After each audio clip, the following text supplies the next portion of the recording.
Have you ever heard of a city so grand, so wealthy, that it was called the Atlantis of the sands? A city of pillars, swallowed by the desert, vanishing from history and becoming a myth.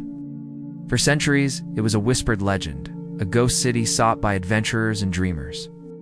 This is the story of Ubar, the lost frankincense capital of the ancient world. The tale of Ubar is woven into the very fabric of Arabian folklore and even mentioned in the Quran as Iram of the Pillars. It was described as a magnificent city, built by King Shaddad ibn Ad, who dared to create his own paradise on earth. But its true wealth wasn't just in its beauty. It was in a fragrant, golden resin, frankincense. In the ancient world, frankincense was more valuable than gold. It was the scent of temples, the medicine of physicians, and the perfume of royalty. Ubar sat at the heart of this lucrative trade, a bustling oasis where camel caravans laden with this precious cargo began their long journey to the great empires of Rome, Greece, and Persia. This trade made Ubar fabulously rich, a beacon of prosperity in the middle of the vast, unforgiving desert known as the Rubai al-Khali, or the Empty Quarter. But as its wealth grew, so did its pride. The legends say the city became decadent and arrogant, turning away from its duties, and for this, it was doomed. For nearly 2,000 years, the story of Ubar was just that, a story. Explorers like T.E. Lawrence of Arabia, searched for it, convinced it was real. But the shifting sands of the Empty Quarter jealously guarded their secret. The city remained elusive, a tantalizing mystery waiting to be solved. The search for Ubar felt like chasing a mirage. For decades, archaeologists and adventurers followed old maps and local legends. But every expedition ended in the same sun-scorched emptiness. The desert seemed to have erased all traces of the city. The game changer came not from a shovel or a pickaxe, but from space. In the 1980s, a team of amateur and professional archaeologists, led by the documentarian Nicholas Clapp and the legendary explorer Sir Ranulph Fiennes, had a revolutionary idea. They approached NASA for help. Using radar imagery from the Space Shuttle Challenger, they could peer beneath the sand. This cutting-edge technology revealed something astonishing: faint lines crisscrossing the desert. These weren't natural formations. They were the ghostly outlines of ancient caravan routes, packed down by millions of camel hooves over centuries. The team realized these weren't just random paths. They were all converging on a single point. It was like a giant ancient treasure map drawn across the desert.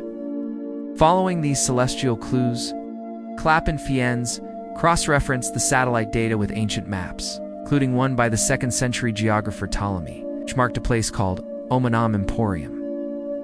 In 1992, their quest led them to a specific spot in modern-day Oman, near a crumbling fortress and a large collapsed well at a place called Shizur. They began to dig.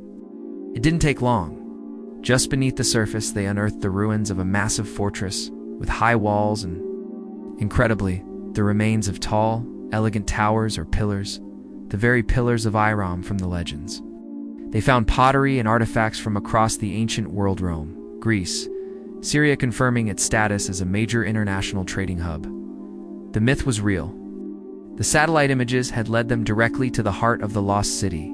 After centuries of being a ghost story, Ubar had been found, and the world of archaeology would never be the same. The discovery was triumphant, but it also unveiled a story of catastrophic collapse. What happened to this magnificent city? How could something so grand just disappear?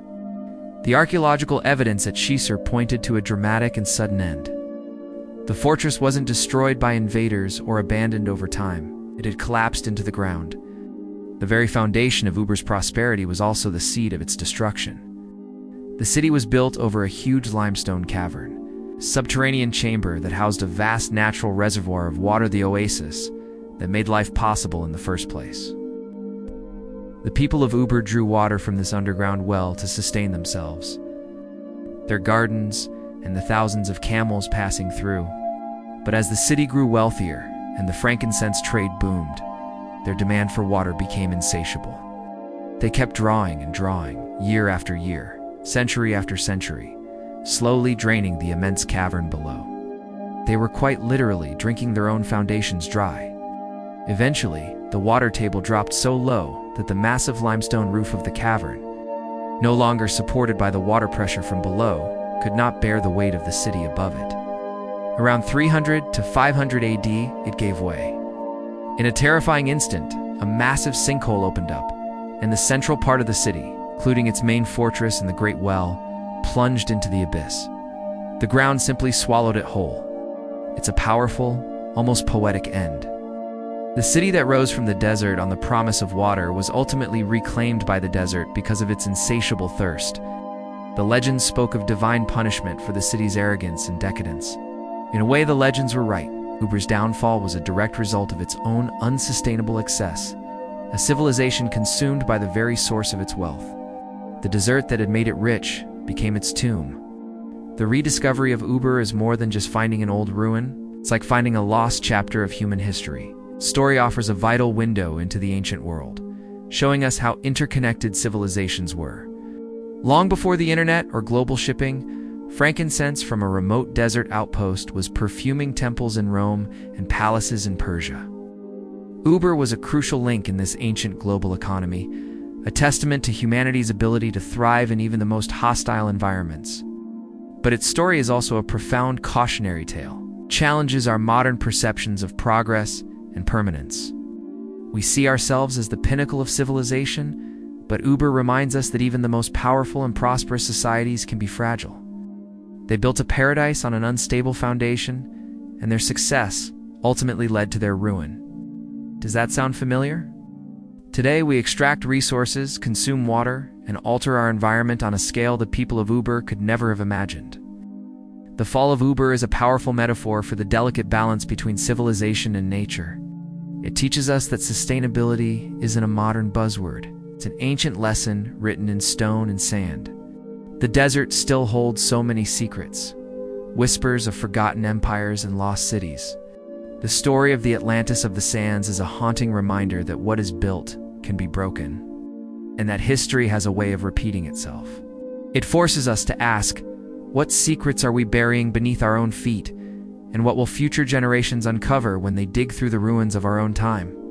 Thank you so much for joining us on this journey into the desert's past. If you found this story as fascinating as we did, don't forget to like this video, subscribe to our channel, and hit that notification bell so you won't miss our next adventure into the mysteries of history. See you next time.